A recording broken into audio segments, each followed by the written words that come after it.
In this tutorial, we'll be covering the kiosks. Kiosk is a feature of our digital signage system that enables a user to actually interact with the screen.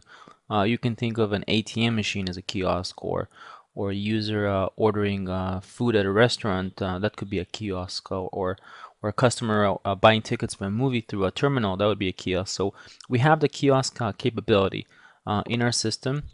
We can actually develop custom kiosk modules for you, or you can hire a software developer to develop custom kiosk modules. But in this video, we'll cover the different aspects of our kiosk and how to enable the kiosk per campaign, and how to upload the kiosk modules into the system. So the first thing we're going to do is we're going to download a template, a kiosk template that we have developed. This is a restaurant food finder, and you can download it from this link right here and unzip it. Once you unzip it, you can upload it onto your own signage studio to play around with it. So this is the path where you can actually download the sample. So we'll go ahead first and click on the resources, and we'll go ahead and import the sample resource that we have developed,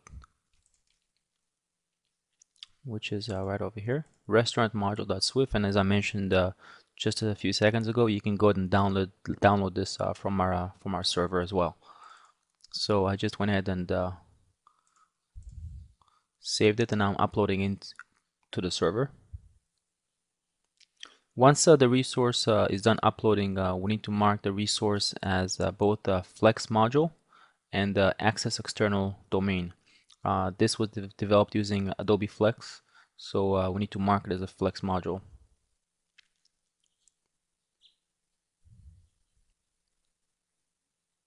So now that it's done uploading, we'll go ahead and click on the restaurant module, and again mark it as external domain and flex module. We'll go ahead and click File Save to save our settings. Next, we'll switch to editors, and really the best way to do this is to add a new scene. And I'll go ahead and click on the plus sign, add a new scene, double click on it, and call it Kiosk. This is our scene right here, the white background, so make a little bit more room here.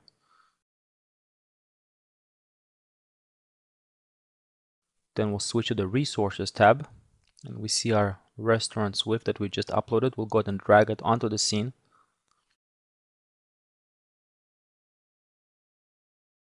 And we'll click on it, we'll give it a border, so it's a little bit easier to see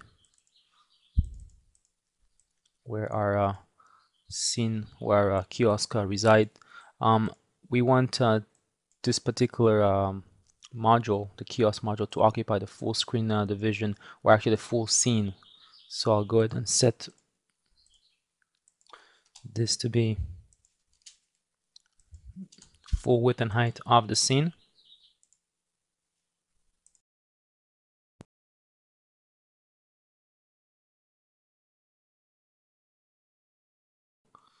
So this is done.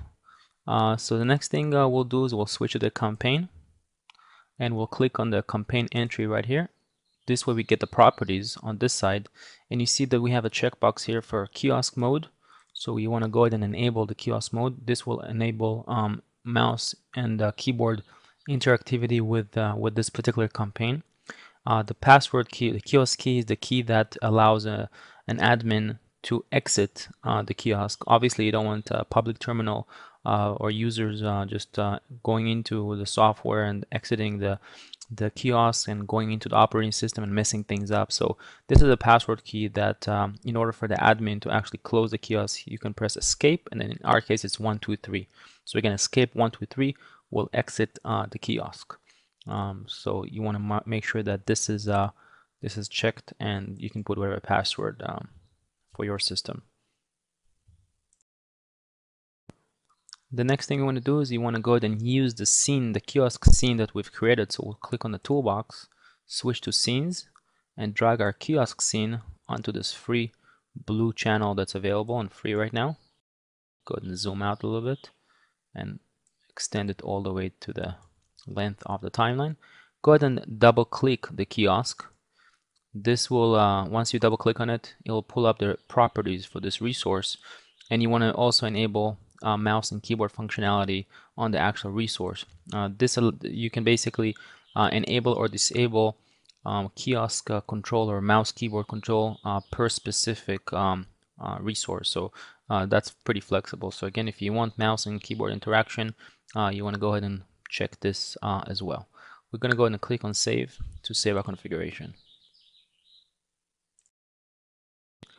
So just to recap real quick the steps, we went to the resources. We've uploaded a custom module kiosk that we have developed. So we've uploaded onto the server.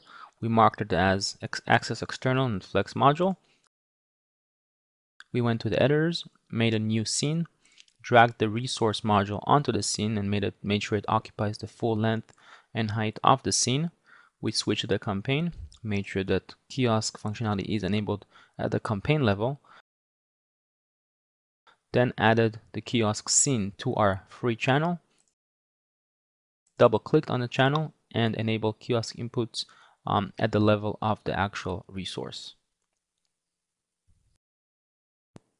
And the last thing we need to do now is just preview our newly created kiosk scene and just check it out and see that it works. I'll go ahead and resize the browser here so we get a good view. Right now it's loading all the modules, and you'll see that in a second it's going to load our kiosk module.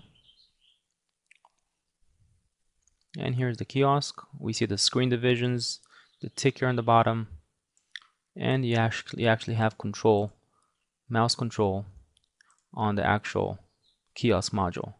And that's the only module you can interact with because that's the way we've set it up. It's important to remember that in this case we're using a mouse, but if you have a touch screen capable hardware, this would actually be a finger, a person interacting with the kiosk. In this case we're using a restaurant finder, and you can go back and forth and pick a particular restaurant. I will go ahead and go back to the main screen and go back to our studio software.